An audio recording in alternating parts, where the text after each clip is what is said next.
이렇게 부산 전역이 태풍 피해를 막기 위해 비상이 걸린 가운데 지난해 흰남노로 큰 피해를 입은 해안가 일대는 말 그대로 전쟁 준비를 하듯 대책을 마련하고 있습니다. 특히 태풍 상습 피해 지역인 해운대 마린시티와 청사포 일대는 근본적인 대책이 필요하다는 지적이 나오고 있습니다. 보도에 김한식 기자입니다.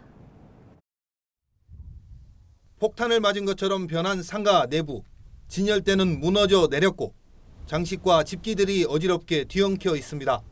상가 전체를 합판으로 막아놨지만 역부족이었습니다. 지난해 9월 태풍 흰남노 당시 마린시티 일대 상가의 모습입니다.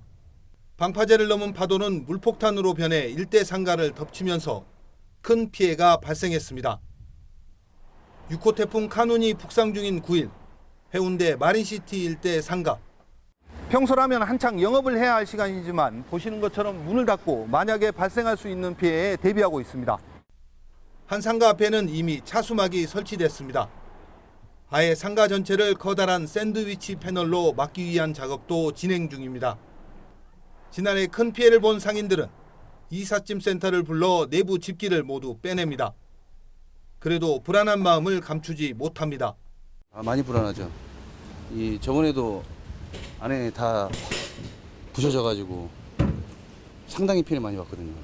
목으로 다 막을 거고, 그리고 이제 안에 이제 장비 다 빼고 이제 이사 갈 준비하고 있습니다.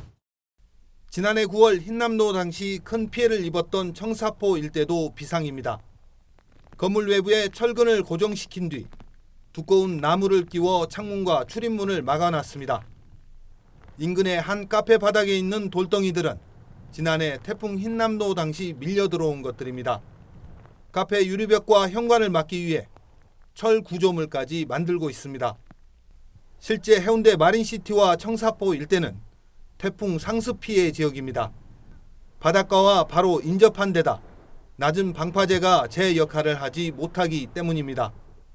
앞으로 기후위기가 심화됨에 따라 슈퍼태풍이 더 자주 한반도로 찾아올 것으로 예상돼서 방파제를 높인다든지 차수막을 설치한다든지 하는 근본적인 대책을 취해야 할 것 같습니다. 태풍만 오면 피해로 이어지는 해안가 일대는 이번에도 또다시 피해를 입지 않을까 긴장감을 늦추지 못하고 있습니다. 헬로티비 뉴스 김한식입니다.